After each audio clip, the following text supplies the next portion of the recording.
Premier Digital Marketing Consultant, Internet Business Coach. And this morning, on our usual inspired morning, okay, I think it's already afternoon here in London, I just want to share something very, very important. A couple of steps about 7 reasons why Africans, home and abroad are poor. Okay? And I just hope it's going to be inspiring you. I hope you will be challenged. I hope you'll be inspired to take action. And this is coming from a very, very heavy heart. I had a chat with a young man this morning whom I did a picture about my haircut. Okay, it's like this is how they cut hair here in the UK, and I was sharing how it cost me 12 pounds to have the haircut, and how I just can't understand how expensive that is and all of that. And he was sharing with me that if the person cuts, of course that's 7,000 naira, and he calculated very, I'm sure he's an Igbo man. Now, if the guy does 50 haircuts in a day, because it's a shop, and was calculating how much thousands the guy would make, and the next thing this young man said, he said, "This is why I cannot wait to leave this country." I was shocked.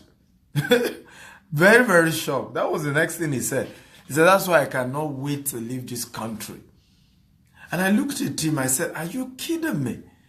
I am not here in the UK because I ran away.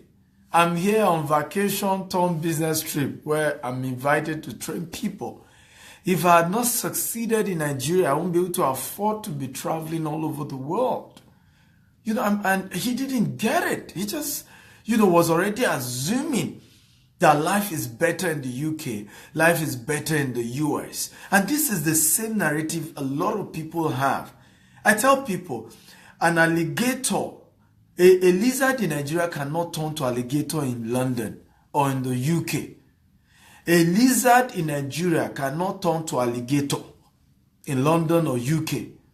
And so I'm going to share with you 7 reasons why Africans are poor, whether they are home, whether they are abroad. Number 1, we are mentally programmed to want to receive and receive and receive without giving. I don't know where we came up with this. I don't know why we live this way. But Africans just want to receive.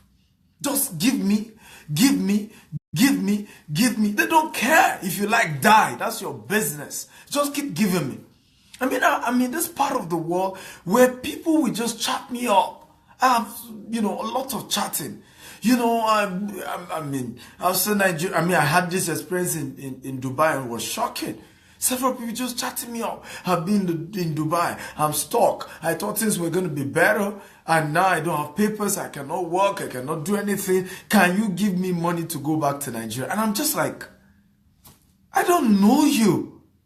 Hey, we just want to receive and receive and receive. If you ask an average young man, why do you want to go to UK? Why do you want to go to US? Now, here am I on my normal vacation turned training.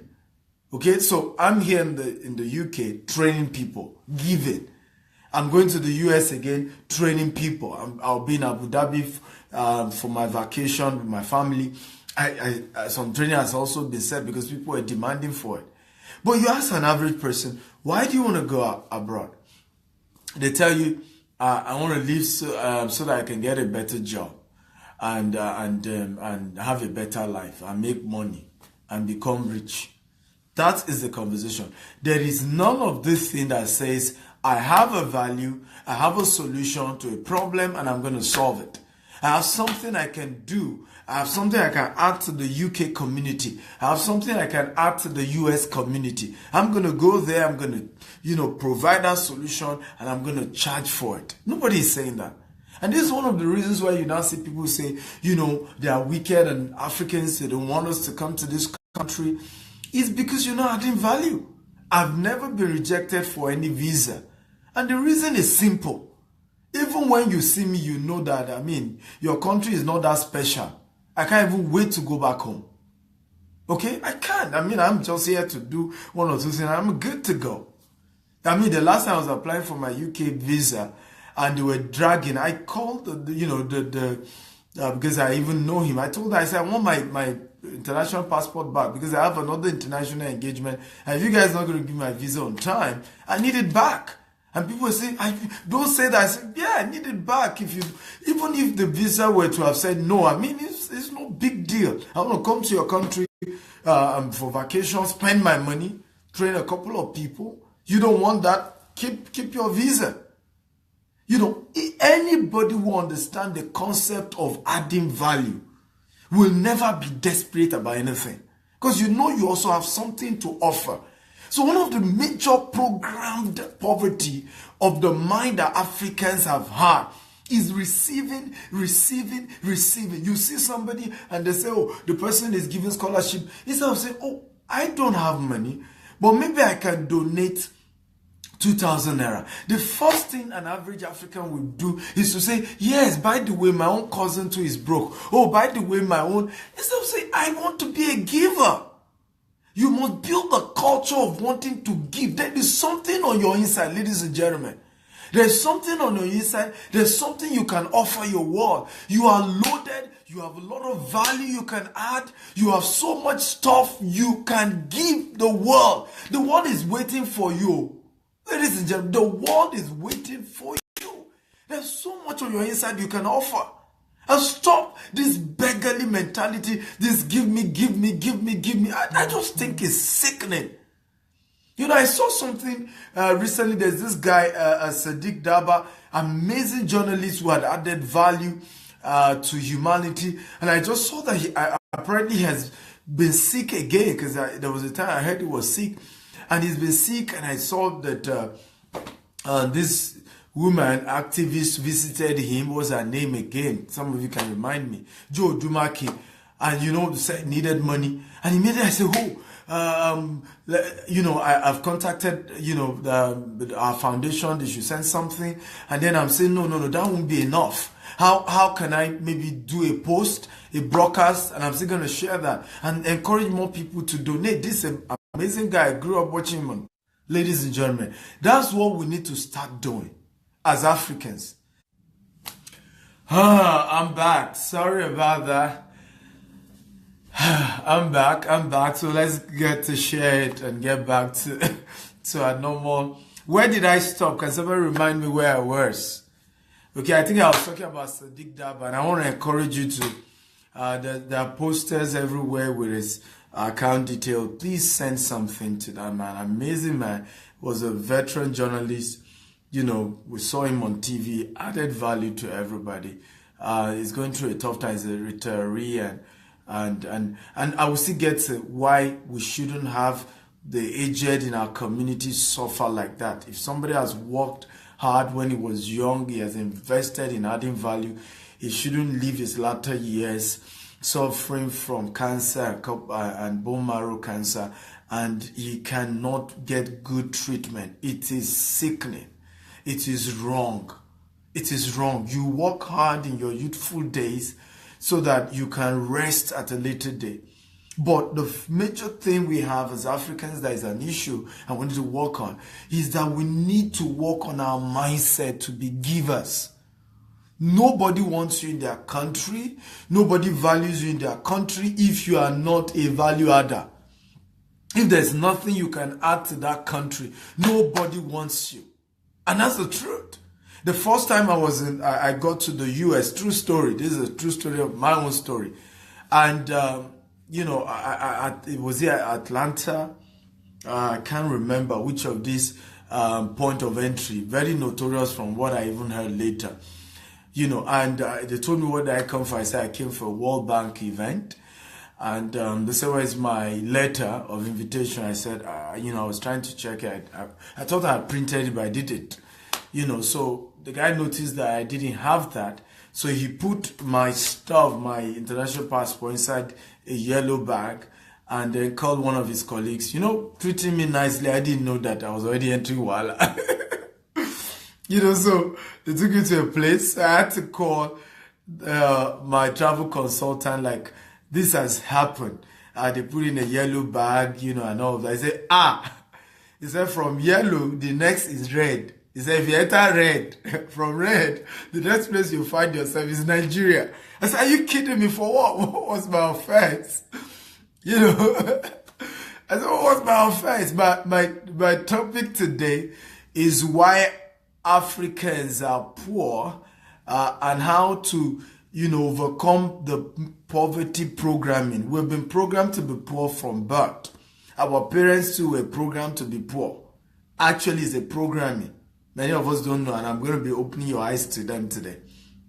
So, the immigration, my travel consultant told me, he said that they're probably going to send me back.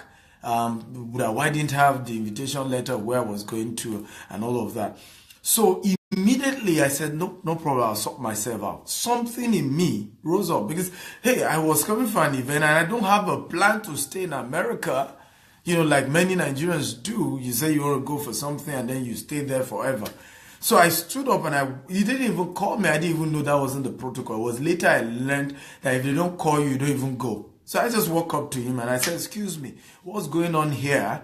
I have traveled all over the world, in different parts of the world, but I've never experienced where people are stopping me and subjecting me to all manner. He said, don't I have the right to interrogate you?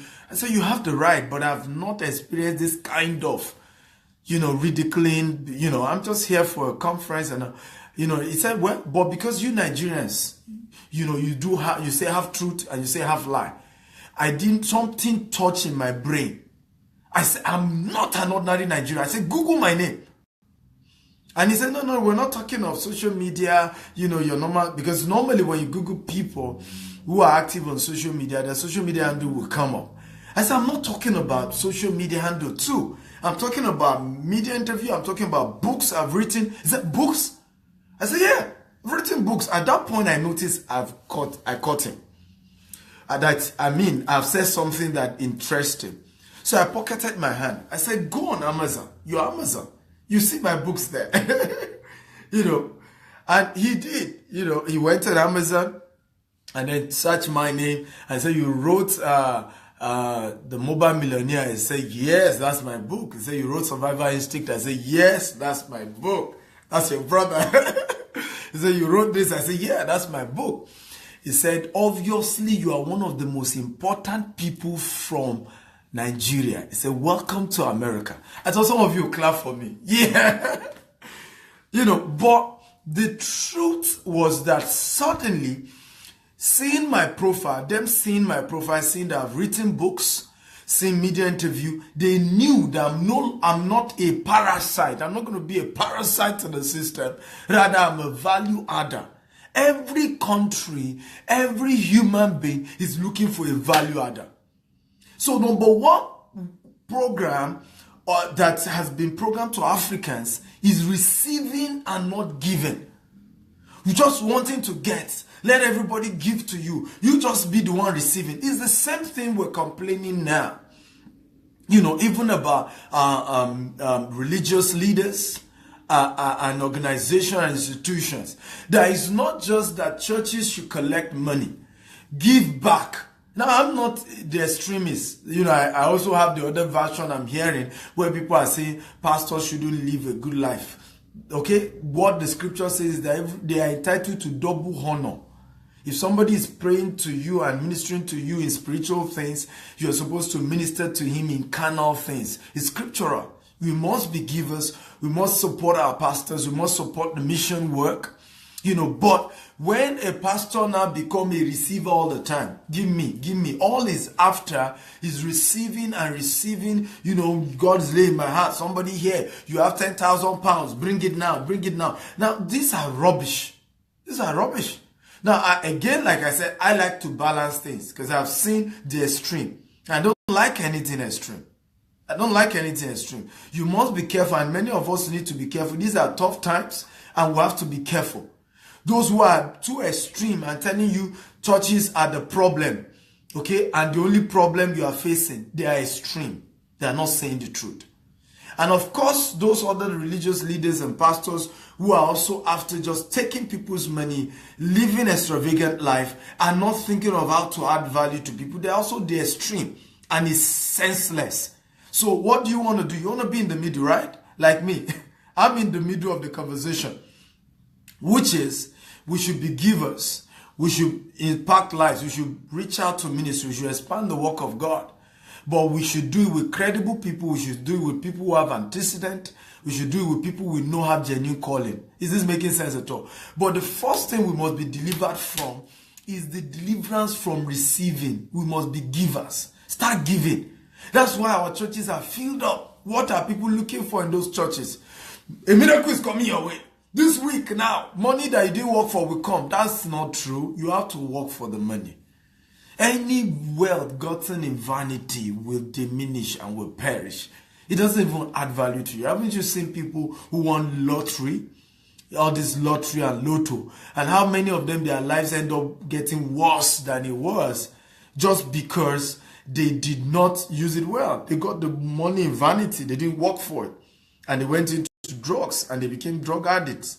So God didn't want you to get money you didn't work for. God wants you to work, but his blessing will come on it, and that the little effort you put in, you get better result, even more result than you have put in. That's what the anointing is for. Okay? So, number one, the programming you must be delivered from is the programming of receiving and not giving. It is against the law of God. It's against the law of nature for you to be a receiver. You must be a giver. You must add value. You must impact your world. Your dreams and your vision must be bigger than you. One of my vision is I have project 1 million, scholarship, which is a vision to send 1 million people to school. Okay, for the past 9 years we've done over 3,000. Okay, that is what we want to talk about. I have project 1 million entrepreneurs, raising a lot of people to be able to start their business and employ people, and we can drive away, unemployment that we're going through right now. That is how to think. What can you give, ladies and gentlemen? And some of you can please share with me some of the things you think you can give to your world, to your community, whether you are in UK, you are in London, you are in US, or you are in Nigeria. What can you give? Remember, a lizard in Nigeria cannot be alligator in UK, cannot be alligator in US. I have gotten honored everywhere I go. I go to UK, I'm honored. Any country of the world, because I've walked my way in the tough times, even in Nigeria, and I've grown to build 18 businesses, have over 50 staff, and today I get to be invited all over the world, and I'm duplicating the same. So be a giver. Have something you are offering your world. That is how it is done. If you're doing the opposite and you're expecting to be rich, then you are already poor. Even when you have money, you're still poor. Because we call it mental poverty. Wealth is not just physical, it's mental. If you are used to just accumulating, collecting, getting the money, you will remain poor forever. It's about getting money to give, to distribute. Number two, why Africans are poor, home and abroad. The first one we say is because they want to receive. Receiving, not giving. Not adding any value to anybody. Always give me. And I don't know why. Everybody also have their own problem. So stop looking for who will give you anything. Start thinking of what you give people. Number two, reason why Africans are poor. They are too skeptical. Skeptical about everything. Haven't you seen situations where,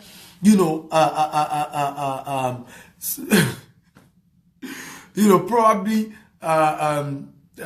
some people in Africa is late in the night, there's no light, and then maybe it was just a tree and a cloth hung on the tree. Somebody's already imagining maybe a demon or a wizard appearing. Have you experienced such like that?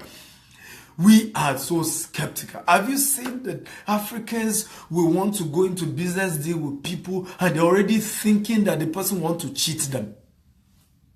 Ever skeptical about everything. And that's why we've come up with all manner of conspiracy theories. All manner. I remember one day I was sharing to somebody about how I admire Aliko Dangote and how much the man has grown in business, how many people his company is able to employ. And somebody posted on my page, he said, tell him to stop exploiting people. And I just said, exploit? What will he exploit in you? How much do you have that he's exploiting? Because sometimes we get it wrong. We're just skeptical about everything. It's only a poor man that has nothing that is checking his pocket all the time so that they don't steal the money. And he has nothing in his pocket. Okay? He's a poor man that keeps checking his account balance all the time. There's nothing there. There's no point. There's nothing to check. Stop being skeptical. It's one of the demons affecting Africans. You see people who need to make good investment. They will say, I've not seen the person. How do I trust the person? I'm not sure. Do you know how many people will have started good internet businesses years ago, but they were just afraid to even use their credit card on the internet? That because they steal people's money. Yeah, there will always be a fake. When there's an original, there's also always a fake. But that there's a fake of something does not mean the original is not there. I have never lost my money online. Because I just learned to trust. The poor is always skeptical. The rich is more trusting. It's more trusting. Mark Zuckerberg was in Nigeria, and he went out to jog. Richard Branson went to Oshodi, went to jog. Mark Zuckerberg, 6th richest man in the world. He, went out on jogging, did exercise, met. In fact, the people he came for when he came to Nigeria wasn't even the government. It was when he left and government knew that he came that they had to invite him back to meet Buhari. Can you imagine that? He didn't even come for, but the man went. But you see an average poor man say, hey, I have money here. What if they will steal it from me? So stop being skeptical. Stop thinking people will cheat you, because as a man thinketh, so is he. There's a programming. It's a slavery mentality, because our great-great-grandparents were slaves. Okay? And there was a programming that our great-grandparents had. And many of them pass it on to us. Let me give you an example. Why is it that many Africans are not scientists and not people who invent things? Okay? Because our great-great-parents were slaves. They were no risk takers. They couldn't take risks. They couldn't, do experiments. Because mentally, they've been wired that way. They say, it's chemical. Don't touch the chemical. It can burn your body. It's only the negative part of everything we want to hear. We're not even interested in the fact that the child just needs to protect himself, but he needs to investigate what's in that chemical, so that probably he can invent another version. When social media also came, that was how everybody knows social media. Instead of saying, no, this is a new way of life. Can we research it and know whether we can launch out a lot of entrepreneurs who will leverage on social media to grow businesses? It's now that everybody is trying to play catch up, when many people's business has crumbled. Now they now realize actually this is the new normal. You are not online, okay? Your business is not online, is literally dead. So we need to be more trusting. Stop being skeptical. Stop being afraid of everything. I came here to UK, and I had about, 4 engagements? All the 4 engagements, it was when I got to those places, I met those people. Because it was when I met them. I have never met them before. And I wasn't expecting them to do me harm. I mean, for what? For what? In fact, somebody sent me a message who was complaining about one of my hosts and was saying rubbish. And I just told her, I said, shut up. And she even had the guts to come back to me again and say, you went on social media and you were still saying me, I was giving you advice. I said, keep your advice. How well has your advice taken you?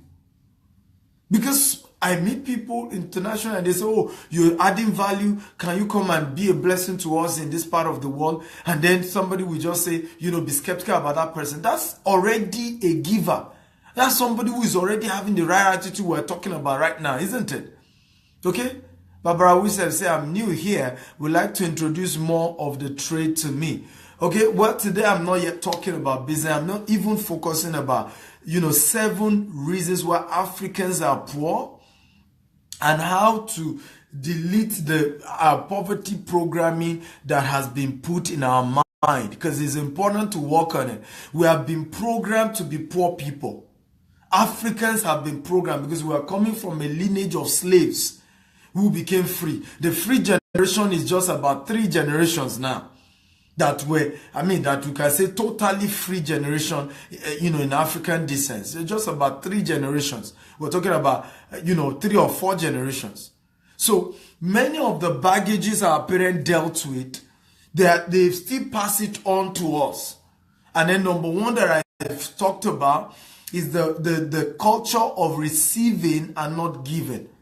You will see somebody all the way in the US or in the UK just thinking of, they will say there's one place in Africa, some kids are dying there, send money, and you see them sending money. They don't even know who the people are because they've been programmed to be givers. Are you seeing now? So the first programming that you need to work on, because once you change that mindset, you become wealthy. Program your mind to be giving, to impact life. You want to come abroad, and I want to say this to as many Africans who are watching me, and you want to come to UK or to US, and you want to even relocate.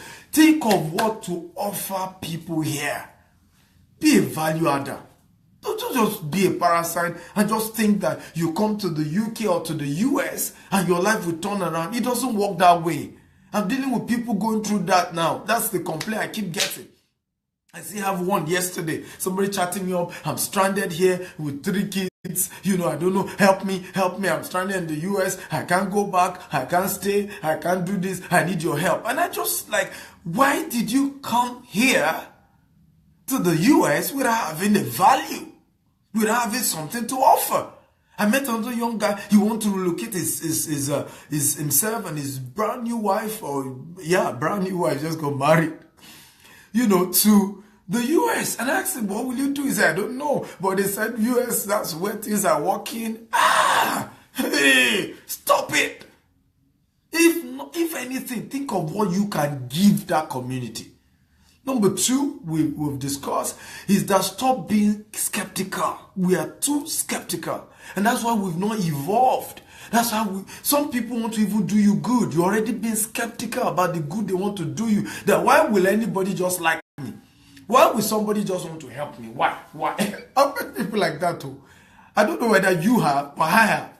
Where they will just be saying that I don't trust his intentions. I think he's looking for something else. I don't know if you have had that experience.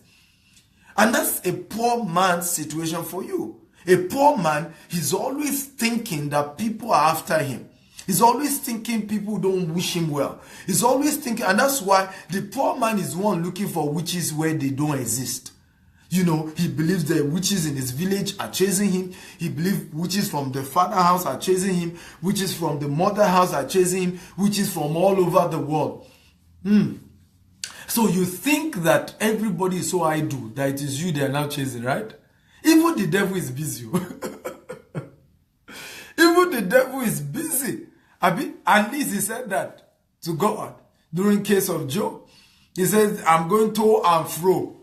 And the Bible says the devil is going to and fro, looking for what. So it means it's not even as if the devil himself stays everywhere. He's not omnipresent, omnipotent. He's not God. So he can't... He does not have that power. He's got your maker that can be present everywhere at all times, ladies and gentlemen. So stop, empowering one witch somewhere that does not even exist. If you check it, you are the witch over your life. You are the witch and the devil disturb. You are the demon affecting your life. True story. Because I had learned that in my life today. You are the one behind it. Because you program, as a man thinketh in his heart, so is he. If you believe witches are chasing you, you will be seeing signs that they are chasing you. If you believe what is in your mind, that's why you must guide your heart with all jealousy. Guide it. Okay? Guide it. Be careful the things you let in. There are some prophets that, when they even start online, just delete it. Somebody, some witches, somebody is attacking you. Rubbish. Who is attacking you? You are the devil affecting your life. Let me tell you this. One of the realizations I came to years ago was this, and this will help many of us. That I am absolutely responsible for the outcome of my life. I am absolutely responsible for the outcome of my life. Not the devil is my enemy, nobody. I am absolutely. If I make it, it's my fault. If I don't make it, it's my fault. I am absolutely responsible for the outcome of my life. So take responsibility. Take responsibility. Which takes me to number 3. Reasons why Africans are poor home and abroad. They are not doers. They are hearers and talkers. We have, in fact, some people, because of the social media age, have gotten PhD in talking, PhD in analysis, PhD in complaint management. It's true. PhD in complaint management. PhD in newspaper report complaint management. We have so much Africans doing that now. And I think something is wrong somewhere. We need to evolve a new breed of Africans who are creators, who are solution providers. You know, I have met several people analyze the problem of Nigeria in several sectors. You know, many say they are poor leaders, many say they are fake leaders, many say they are failed leaders, many say is our foolish leaders. And you know, many times when they say it, I just shake my head. Because, and some of them that I can tell the truth, I tell them. I say, sir, do you know, if you are the president of Nigeria now, you will do worse than Buhari is doing. No. And I said, look, the definition of insanity is to do the same thing over and over again and expect a different result. The fundamental problem of African leaders is capacity development. We are champions in fighting wars. See Mugabe. Mugabe led the revolution that stopped the minority rule, the white minority rule in his country. So he had the capacity to fight trouble. He had the capacity to send away the white people that he claimed were the ones behind that country's problem. But see what has happened today. To buy bread, you use trillions in Zimbabwe. Jesus, true story, use billions of their money to buy bread. You see, a man who can fight, who can complain, who can analyze, but does not have capacity, but is not a doer. Look at South Africa, the same thing. And I think this was probably one of the things that Nelson Mandela realized that made him to only serve for one term. God bless his soul. That look, being able to fight for my people's deliverance is not equal to having the capacity to run the country well, having the technocratic skills or the ability to assemble technocrats and get the job done. One of the things I said to myself, and this is why I invested into entrepreneurship, I said to myself, I am not fit to become a political leader if I cannot succeed in my private enterprise. Say it to yourself too. If you will be sincere, that's where the problem is. That's where the problem. If Dangote were to run Nigeria, Nigeria would be a better place. Mark my word. Mark my word. And sometimes these are some of the same people that many of us are attacking for no reason. A man has walked his way. You think if it's easy to become wealthy, you to go and become rich now? Oh yeah, go. I mean, if it's that easy, because sometimes we come up with all these conspiracy theories about the rich, that it just doesn't make sense to me. If it's that easy to become rich, go and do it. Meanwhile, these are the set of people we actually are supposed to celebrate. Because if we get more, I'm not talking about so-called rich people that were politically rich. I'm not talking about that. They stole money and then now started buying investments and all. That's not what I'm saying. No. I'm talking about people who have always been in the private sector all their lives, invested in growing their business from zero to hero. That's the kind of people I'm talking about when I say rich people. Okay? So, because, thank you, Mrs. Oriyomi, because you can only give what you have. I believe Nelson Mandela realized this, and that was why early he pulled out after one term and said, you know what? Keep the country, let other run. Because you can see what Jacob Zuma is doing. You can see South Africa, there's joblessness. People don't have jobs. People are going through a tough time. And we have now started xenophobia and all manner of rubbish. Okay? And sometimes we have this mindset, the white people hate us. The white people... Let me say this, and you can quote me any day, anytime. If I ever go into politics, and I become a president or a governor, and I need to do something, and I have not found a Nigerian with the capacity to execute it. Not I mean capacity to do it, I mean, let me give you an example. The fact that somebody is an engineer in a train station here in London does not mean he knows how to start a whole train station business. Can I say that again? You know, the fact that somebody is a top engineer here in London, has been in London maybe for 20 years, does not mean he has capacity to start a train station business and run it well. Dubai transformed because, and you need to hear this, because they looked for people who had the skill in the areas they needed to develop. They got those people and talked about transfer of skill. Let me give you an example. Do you know that Dubai Aviation, United Arab Emirates Aviation, is run by a British? How many of you know that? It's not run by an Arabic person or an Emirati, like they call it. It's run by a British, a British guy, white British guy. Several of their sector is run by people who are outsiders. The architectural master plans and buildings and stuff are usually done by British, sometimes French architects. So the only thing they insist on is to domesticate that whole process, put in our own Arabic feel. So if I become a president today, if I get a white man who has the capacity to run our textile industry well, to run our manufacturing industry well, I'll get the person. We need to... Hey guys, are you still here or you've left me? Oh, thank you so much. People say I'm on point. But we need to say this. And I think today I just wanted to really, really pour out my heart. And I want you to share this video. Let it go viral. Let people hear this. We need to be sincere with ourselves. I grew up in a little community called Jeba in Kwara State. If you know the place, can you type, I know the place. And in Jeba, they had this paper mill. Okay, not too far from Jeba, we also have Bashita. Bashita had a sugar mill.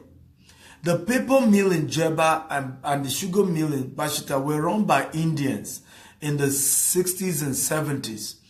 And then Nigerians came with this concept of, we want our own, we want Nigerians to run the sugar mill, the paper mill. Why must it be that it's foreigners that are ruling us?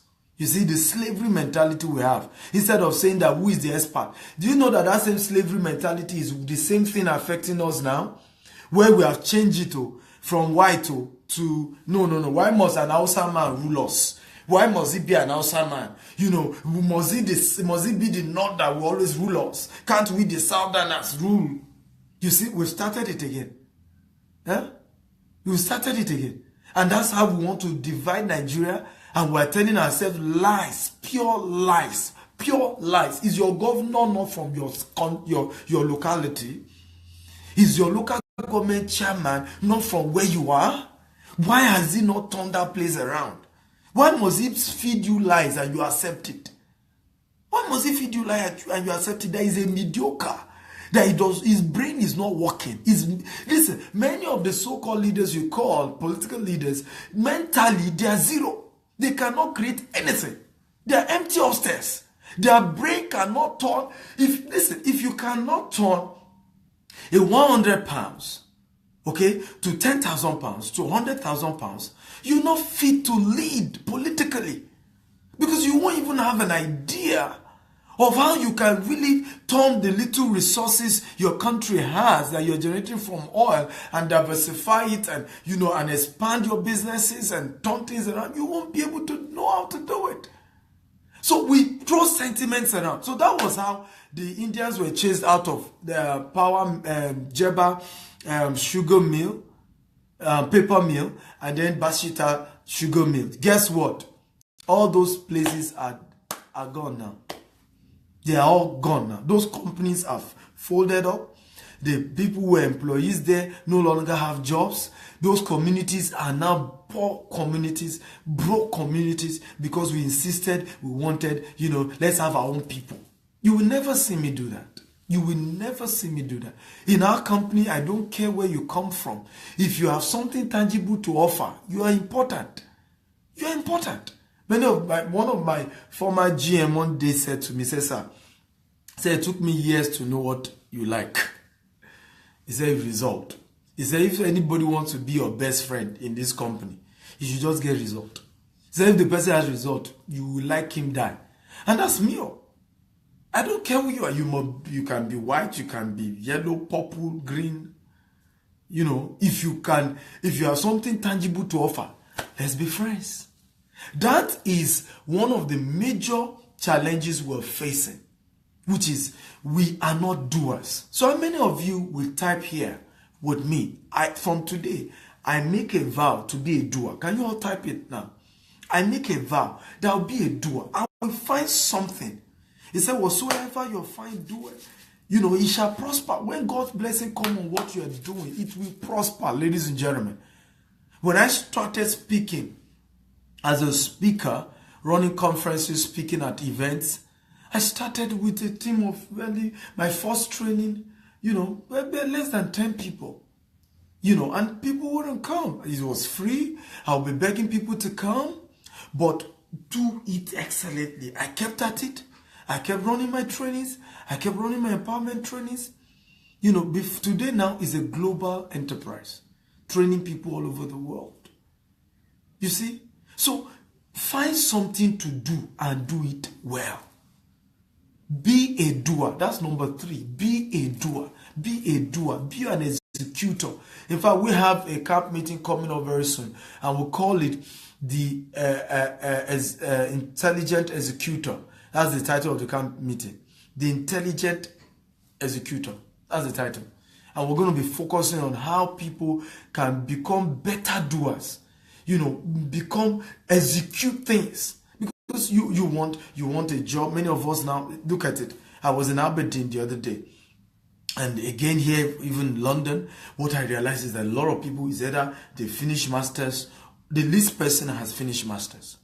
I've met people who are done with their PhD or are currently running their PhD, yet financially, they are not there. And the reason many of them still give me is that is either there is no job in their locality like Aberdeen where the oil has dried up, or they are in a situation where for one reason or the other, maybe their papers, they cannot get a good job. Or in some other cases, one, excuse or the other. And I keep telling these people, if you cannot get a good job with all the education you have, can't you start something? That was what I did. In fact, the young man I told you a story now, that was what I told him. I said, young man is not from abroad, though, it's from above. God is the one that bless a man. And when he bless you, he has no sorrow. So I said to him, don't be deceived to want to rush out of Nigeria. I said, I'm in UK here. I can't live in UK. I only come for vacation because the people here are stingy. Is that not true? If you're in UK here, you better say the truth. The people here are stingy. It's hard to get money here. It's a lot easier to become rich in Africa than in the US or in the UK. And I'm saying the truth. I can live in any of this part of the world. I have companies here. I have 2 companies registered now in the UK. But I can't live here. There's so much opportunity in Africa than even here. And you just need to open your eyes and see them. And even those of you who are here in the UK or in the US, be open to the fact that if I do not get a job, I will create one. Simple. Simple. Even if you have a good job, begin to open your medulla oblongata to say, I want to have multiple streams of income. Because 20 years from now, 30 years from now, I'm going to be asking myself, what have I achieved? When I meet people here and I say, how long have you been here? The least you hear is 10 years. An average person has been in the US or in the UK 10 years, 20 years. And I said, do you have a house here? say, things are tough. And it doesn't make sense to me. I can't live in UK or US. In 1 year, I have my house. In 1 year. Here in the I'm not talking about house in the village. Here, I will have my house. Here. Here. What are you talking about? There's more on your inside. Just be a doer. Stop hearing you alone. Be a doer. Many things you have heard, how many of them have you done? We keep hearing, we keep going to churches, we keep going to institutions, seminar, conferences, they talk, you won't do. And again, it's a mindset. It's the slavery mindset I told you about that is causing this. A slave cannot own anything. That's why we are not building capacity to be owners. A slave does not own anything. Everything is owned by his master. Everything is owned by his master. How can we have a situation where we say we're colonized, we say we're slaves under British rule or Western rules, and then we got independent, and because mentally we're still slaves, we now put ourselves inside slavery by ourselves? Many people come to this part of the world, the first thing they go into is indebtedness. You buy a car that you don't need. You get a mortgage that you don't need. Instead of you to get probably a 1-bedroom apartment to start with. When I was starting life, I said this story before, bless you. I said this story before. When I was starting life after finishing school, I told my wife, I said, I'm going to live in Songwater. Songwater is the outskirts. I said, but my office is going to be in Ikeja. And I told her, I said, the reason is because I don't want to pray and fast to pay my house rent. I said, houses are cheaper here in Songo. Songo is outskirts of Lagos State in Nigeria, for those of you watching from different part of the world. And so houses there was about $250,000, which is like $750 per annum.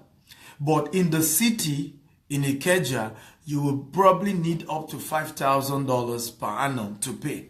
And I said to myself, it doesn't make sense. I'd rather stay in the outskirts, take commercial vehicle, and be coming to the city for work. Guess what happened? One day I got a mail from one stupid man or woman, I don't know who the person is. And the person said to me, he said, you, Stephen Akita, I said, you are CEO, you are this, you are still taking commercial vehicle. That's what the person said. And I just said, what mental state will make somebody think that my financial worth is in my Rolls Royce or in having a car? A car is not even an asset, it's a liability. Even the house you live in is not an asset, it's a liability. I don't know how people think. Guess what happened? This is a true story. By the time we're leaving Songwater, we had become estate owners. Because I stayed there, kept my bills low, so that I would be able to afford later what other people cannot afford, what my mates can't afford. My mates who decide to say, want to be in the city, many of them refuse to come and visit me. They will be like, where you stay is far, we can come. Today now, I own estates, they are still in rented apartment and yet don't have any land. There's nothing wrong with being in a rented apartment. Okay? Just make sure you have a land somewhere or you have a house somewhere. Because one of the strategy I said to myself, to my wife, I said, we need to endure here so that by the time I'm moving to the city, it will be the rent of the properties I have other places. Because when I move to the city, I can't live anywhere. I have to live in one of the biggest estates for security reason. And that's what happened. In fact, when we moved, the kind of mansion we moved to were like this small inside the whole building. Everywhere was just too big for us. I pray that somebody will have a great testimony today. I thought I would hear an amen. Yeah? I pray someone will have a good testimony. So, number 3 reason why Africans are poor is that mentally they have been programmed not to do, but to only hear. I'm not of you will type again, I will be a doer from today. I will do. Like you've heard me. I will do. And some of the reasons why we don't do is just that we're just too afraid. And it just doesn't make sense to me. Number 4, reason for poverty in Africa and why a lot of Africans remain poor home and abroad. Okay? home and abroad is that we have the culture of expecting somebody else to solve the problem and not us. We have the culture of expecting somebody else to solve the problem and not us. So it's a culture where you run away. It's a culture where you say, you know what, I don't want to be a victim. I just have to run away from what's going on here. I don't. And that's the same culture happening. A lot of people have left Africa to greener pasture in UK, in the US, and then today they're still struggling because they thought it was just going to be a land flowing with milk and honey. And they failed to realize that if you won't do it, who will? So we have been slaves because we passed the buck, and that's the number 4. Africans are used to passing the buck, putting the blame on somebody else. Some of us put our blame of why we're where we are on our parents. Some put it on our churches. Some put it on our parents. Some put it on, I don't name it. And this is one of the things I always tell people, and you need to hear this, that somebody may be responsible for where you are now, but nobody will be responsible for where you will be years from now. Can I say that again? Somebody might have been responsible for where you are now, but nobody is responsible for where you're going. You are absolutely responsible for the outcome of your life. So stop passing the buck. Take personal responsibility for your country, for your location, for where you are. Take personal responsibility. In January, because of my birthday is 28, and naturally I visit orphanage home, I'm already thinking, because myself and my wife will be on holiday in a cruise a yacht, so we're visiting different islands, from Mexico to all of that.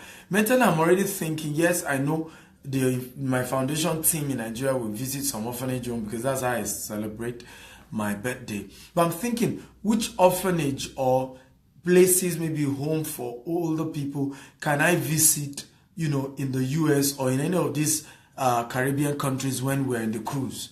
I'm already thinking of that and seeing where I can call. Because it doesn't matter where I am. I have understood the fact that I have to take responsibility for people in that location. If not me, who will? If I'm not the one solving the problem, who will? You see people say, leave them alone. Those corrupt politicians, those are our leaders. They will not change this country. If they won't, who will? A young man went into election. I see a lot of young people are going to politics now.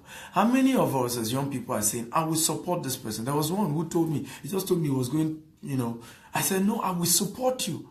I was online and little donation I sent to him. I said, I will support you because I may not be able to go into politics now, but I know that we need to change the political system. And one of the ways I can help is to, empower young people who are going into politics.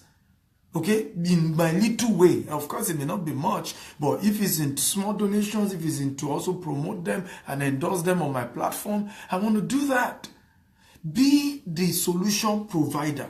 We are poor as Africans. We have suffered too much as Africans because we don't think that we are the ones that are wired to solve the problem. Let me ask you a question. Why did God choose this time to create you? Why? Why were you born at this time?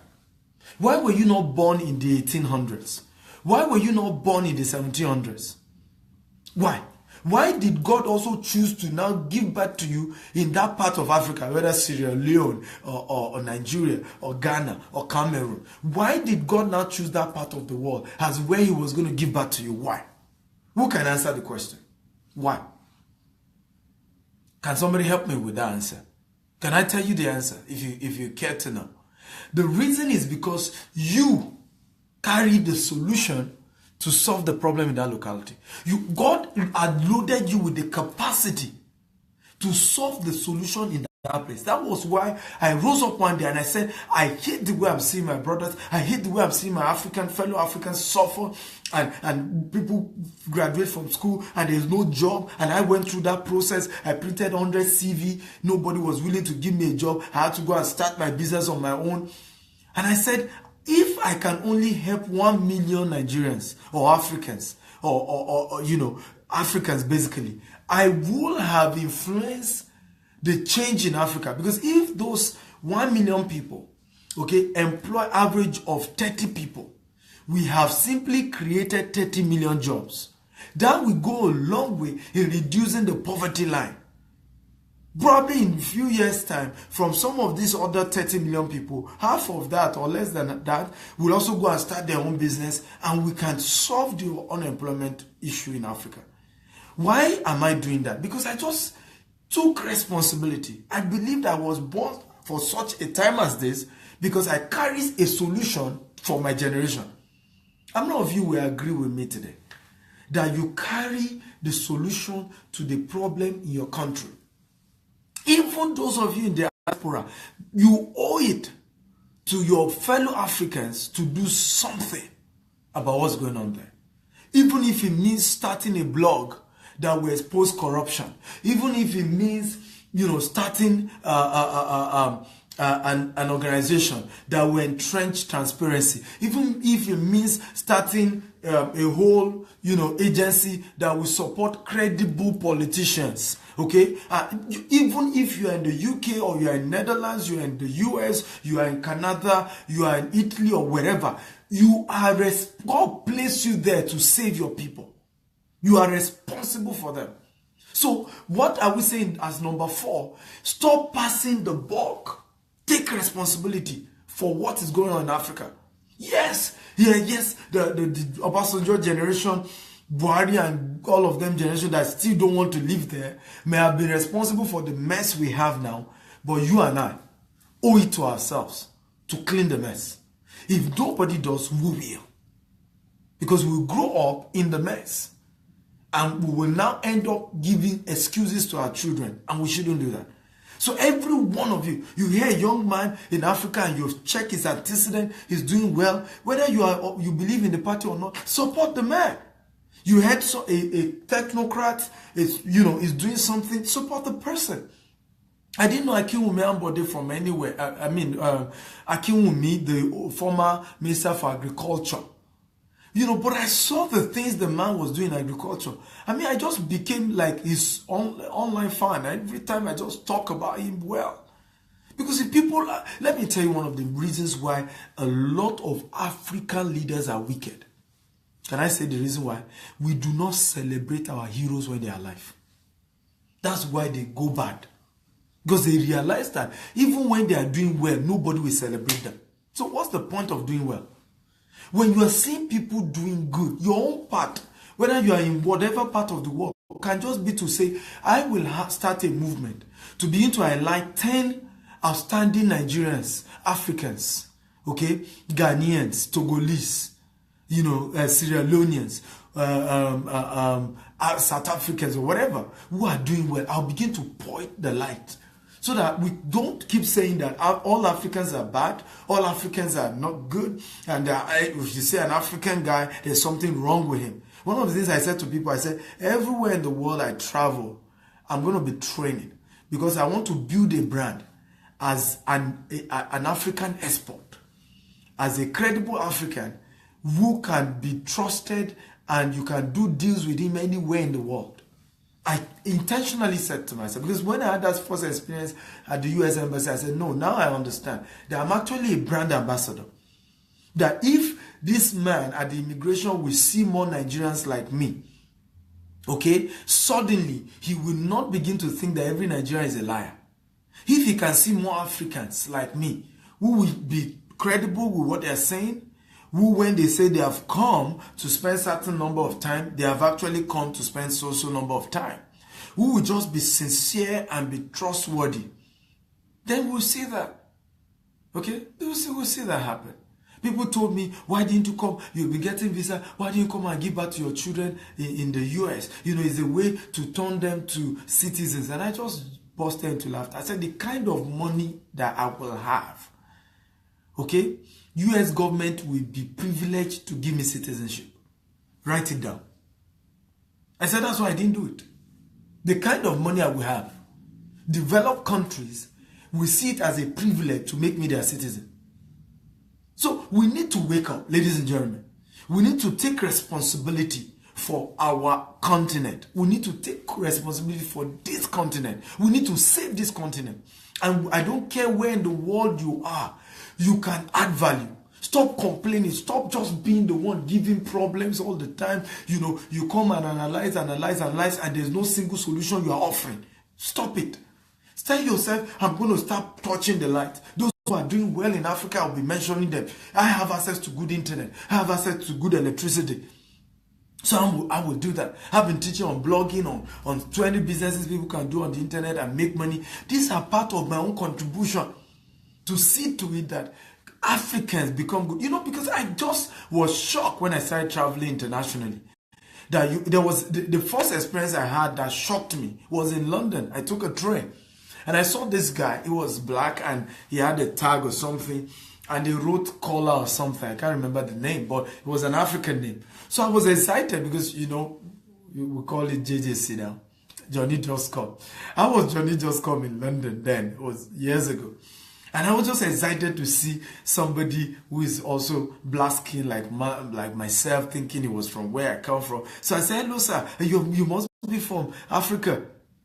Then look at me and spoke his British English. I cannot understand what he's saying. So, it was a big shock to me that I had to start talking to other Africans here and say, guess what happened to me? I was trying to talk to somebody and the man busted into laughter. I said, it's real that Africans who don't have a good job here don't always want to identify because, they don't know. You may know somebody that knows them and then at some point say, oh, this, I met this guy, I was working in the train. I was just like, for Christ's sake, what does that mean?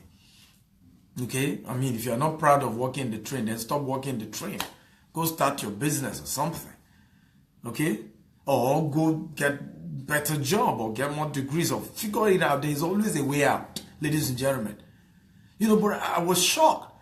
So, you go to hotels, instead of Africans owning the hotels, they are the one that will clean the place and be at the door. I'm not saying that's wrong, and don't get me wrong. I will rather support a man who is working hard. Because I teach people, I say this. I said, look, God forbid, if I financially go bankrupt today, if I need to carry cement to feed my family, I'm going to do it. There is dignity in labor. And it's part of what I'm going to go to later. It's part of what I'm going to talk about.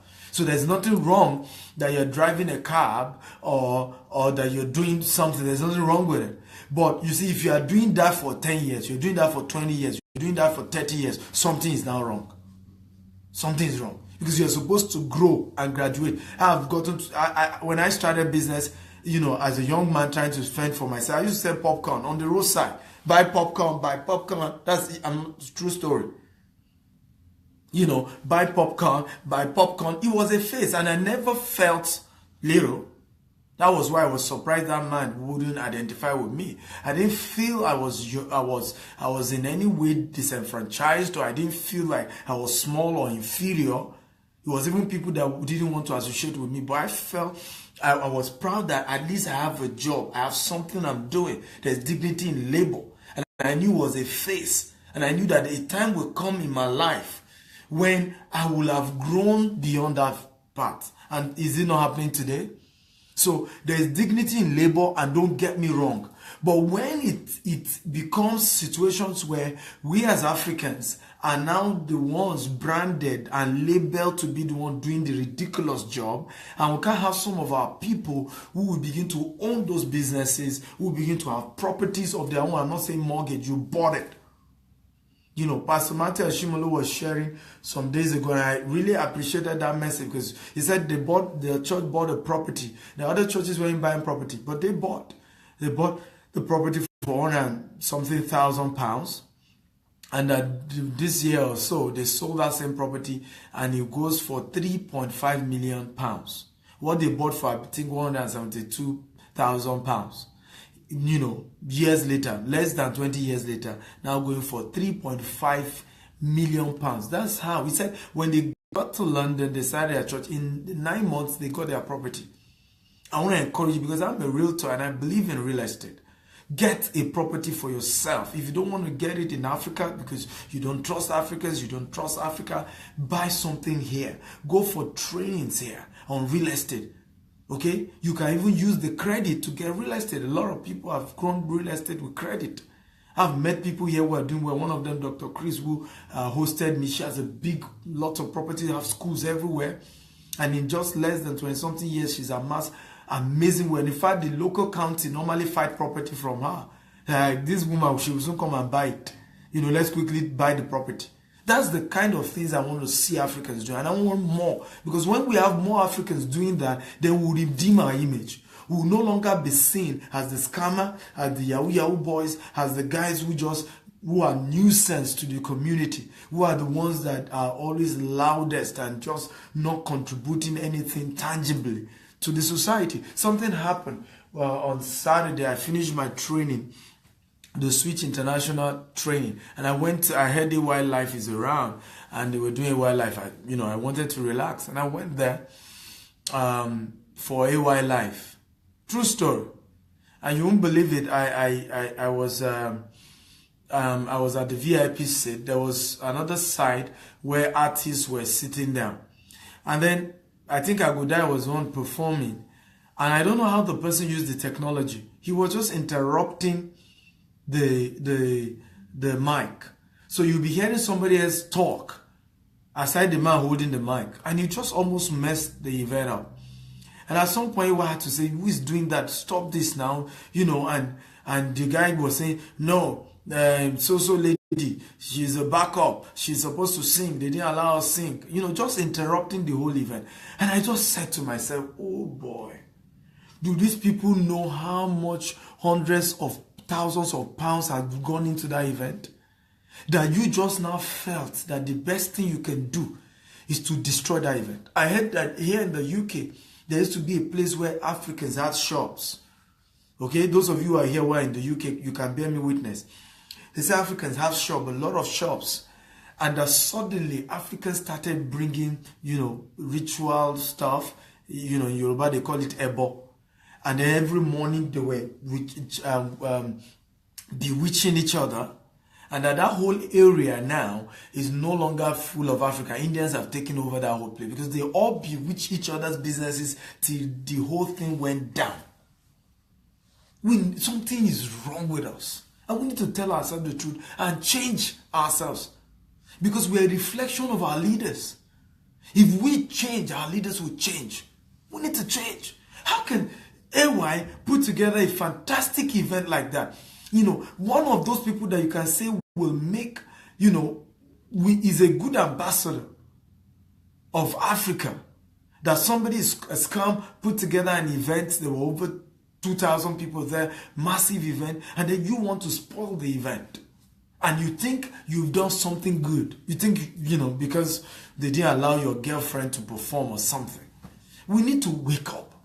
We need to wake up. We need to wake up. We need to take personal responsibility for Africa. You can change this continent. You have all it takes to change this country. Let me announce this to all of you. Africa, we know that I came. And this is not boasting, this is not games. Give me time. Africa will not recover from the fact that a man called Stephen Akita was born. We are going far. The things God is going to be using us to do in this time, we're going far. Africa, we know this guy came. So, be friends with me now. We're going far. Okay, because we're going far. And I'm not joking about this. Because I am not just saying things to you guys. These are things I'm doing. I'm a doer. I'm taking Africa on my shoulders. God will use me to change this nation. And you see, when God sees sincere and genuine task to change your continent, He will give you resources. He will give you connections. He will open doors. Relationship will come. Opportunities will come. The reason why we are poor is that it's all about ourselves. Me and my children. Me. Once our thinking change from just me to I want to impact my world, I want to impact my generation, who else can I add value to? Boom. You're on your way. Let's go to number 5. I don't know if you are enjoying this. If you're enjoying this, type I'm enjoying this. If you're getting value, type I'm getting value. Come on, give me comments. Show me some love. Show some love. And share this video anyway. Because I think every African needs to hear this.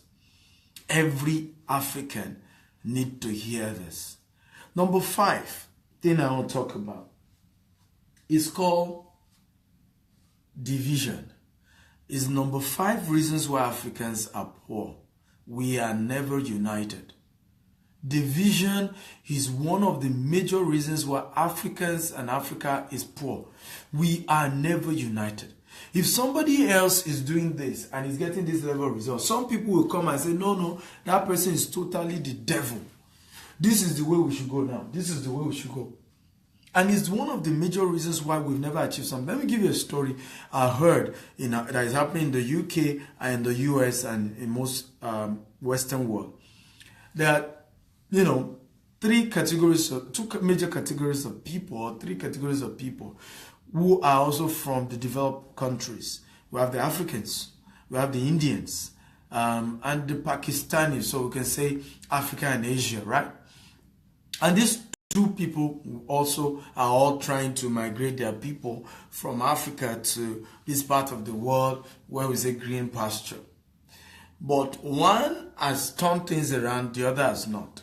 And you hear this.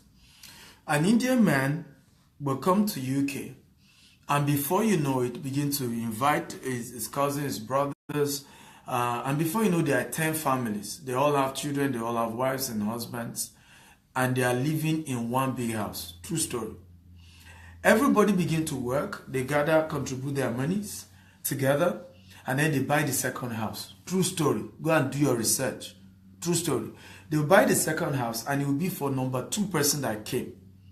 Everybody will gather their money together again. They will buy the house for the number 3 person, and then for the number 4 person and number 5 person. In 5-10 years, these same people who were, poor from, had to relocate, will now own their own house here. Not mortgage or not lease. They will own their own house here. They will now own shopping malls. Most of the shopping malls, small shopping malls, corner shops in UK and in the US are owned by Indians and Pakistanis. But look at my own brothers too. We do the same actually. Nigerians, migrate to UK and to US, and they bring their brothers. Sometimes same father, same mother, sometimes cousins. And then the same person you helped and you brought, small thing will happen, the same person will be the one after you. The same person will be the one to leave you without even being grateful. Maybe just a little disappointment, a misunderstanding between 2 wives. Instead of showing maturity and say, the 2 of you, the 2 wives, sit down here. We are your husbands. And we're saying you should solve whatever problem you're going through now. Because our unity is bigger than each of us. We will do more together. We will do more in unity than when we are divided. And then they straighten themselves out, because that's how the Indians do it. There's somebody who will be like the head of everybody. And so when issues happen, he treats those issues in justice and in fairness, and everybody, because they fight too, for your information. They are human beings too. Every human being has sentiment. We are complex. We fight. That's what makes us us. We have issues. We disagree. But there's so much maturity from the Pakistanis and the Indian family that everybody will be mature enough and they work together till every one of them is settled. But in Africa, pride. Who are they? What do they mean? See the way your wife spoke to me. Do you know who I am? Because you helped me to come. I'm going on my own. And then he goes on his own and begins to struggle and struggle. 20 years gone, he has nothing. He has nothing. That is one of the major issue with Africans. Even back at home, the same problem we face. The same problem you face. Somebody invests with a Pakistani and things didn't go well, they will just sort it out. Oh, sorry, you've given me the proof. Let me give you a story of my very dear friend, who they're in Nigeria. The 2 of them are Indians, and they run a big company. I don't mention the name of the company. This company turns out 1 billion to 1.5 billion every month in sales. And the owner of the company, who is the chairman, got this other guy who is the CEO, but they are also both Indians.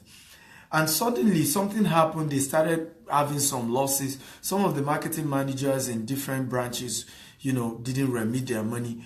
And the chairman came. They had the board meeting, and he said, "You are the CEO. I'm disappointed that all this went happen under you. Meanwhile, this CEO was the one that launched them into, in fact, all their current product. It was this man who created them, because he did a lot when it comes to product creation, expansion. But when it comes to, being checking out the marketing guys and the accounting people to be sure things were done, he failed in that area. And the owner of the company said, my brother, you have to resign. He's also an equity owner. Do you know that this guy resigned and they talked it out? Okay, what do you want to do now that I've sent you away? And the funny thing, they were in-laws. They were in-laws. So what do you want to do? He said he will start his own company, and he requested for space in the same company to start his own. Requested for space in the same company. And he has just started his own. Some of the executives said they want to go with him, and they went with him, and it was no fight. And he did not go ahead and start doing the same product he had helped his in-laws company to do. He looked for a separate new set of products and services. He was managing that one's office temporarily, and then I'm sure very soon it's going to go somewhere else. That is called maturity. We behave like babies and kids from this part of the world. Many people carry age, but they know nothing. A woman, I told you the story of a woman who was just bad-mouthing somebody else here. And she told me that I should not partner with the person who, the person is this, the person is that. And I came on social media and I mentioned it. And she came back, she had the guts to come back and say, I told you something. You went and said, I'm 56 and I know you are maybe 35. I'm teaching you wisdom. And I said, keep the wisdom to yourself. If you have been that wise, you will have gone to more result than I got. We need to be more united and stop this sentiment. If we're going to go far as Africans in business, in what we're doing, we need to be united. We need to come together. We fight and fight and fight ourselves till, it doesn't make sense. Let me give you a scenario now that is currently making me really, really angry. There are some pastors who have come up in recent time. They are preaching what we call the grace message. And they said these other people who are preaching, prosperity message are foolish and they are teaching rubbish. But by the way, before grace message, there was also another message. It was the holiness message. For your information. So that you know where the world has moved in terms of the faith, the gospel of Jesus. Before the holiness message, we have had other ones who were the Methodist, who pulled out from Catholic. So we have had errors when it comes to the body of Christ, where some people just come up and say, these other people, they are wrong, they are bad, they're just crazy. And we have these people come up and they say, you don't need to tithe. I don't have a problem with that. If you can prove to me that people shouldn't tithe, no problem. Abi, it's each person's choice. If you feel like tithing, go ahead and tithe. If you don't feel like tithing, it's your own business. But it's so bad that some of them will show videos and say, this man called so name, he's a fake man of God. Come on, cut that crap. You're bigger than that. I agree many of the things that some of these people are saying are true.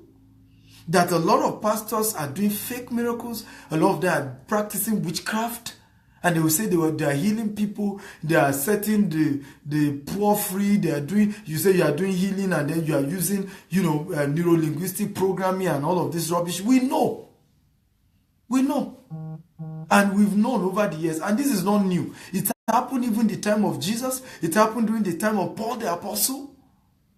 It is normal that when there is original, there will be fake. But don't call names. Don't call names. I'm told that some of them, they are pulling their videos down. And I support it. Don't call names. You can go ahead and say, these people, this method of doing healing is wrong. It's not scriptural. I support you. But don't call names.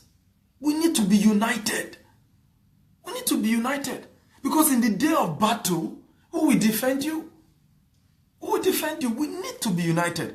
We will, of course, need to talk about what's wrong in the system. We need to challenge. I get so sick by a lot of this. I call them fake pastors. Many of them just all about money, taking people's money, living, they don't even care about the members. Right? I agree with you on that. And I absolutely think that we need to begin to tell people that they should wake up, right? If you are in a church, for example, and many of you in that church, you don't have a job, and that church is not beginning to think of educating you, putting programs in place that can help you towards getting employment, I think you should be careful of that church. If you are in a church and they're saying just bring your tithe, just bring your tithe, they are not thinking of how to educate you on how to grow your business. I know of a church now that for a while now they've been preaching about how to become a CEO. God bless that man of God. God bless that man of God. Because these are real people who are adding value. But my point is, whether you're going to fight, you're going to say, I don't believe in what that person has said, or I don't believe in this, we need to be mature people. So you don't come and then begin to say, this person is fake. I know he's fake. This other one is fake. This other one is from the devil. This other one is... Come on, let's stop that. We are mature than that. Wake up. Wake up. And stop this nonsense. We're bigger than that. And because the same thing we did with our businesses. When you look at the UK, yes, when the major migration started, when Africans started leaving from their country for greener pasture in the UK, many of them went into business. But it was disunity, it was fight, it was things like this that brought it down. In fact, do you know how many halls, many Nigerians who opened event centers was closed down in UK because somebody has a hall, rented it out to a Nigerian or to an African, and then suddenly, they're going to fight themselves. In fact, there was a case, they said somebody died and they shut the whole place down. Many event centers has been shut down in the UK. If you're in UK, can you confirm whether I'm saying the truth or not about this event center story?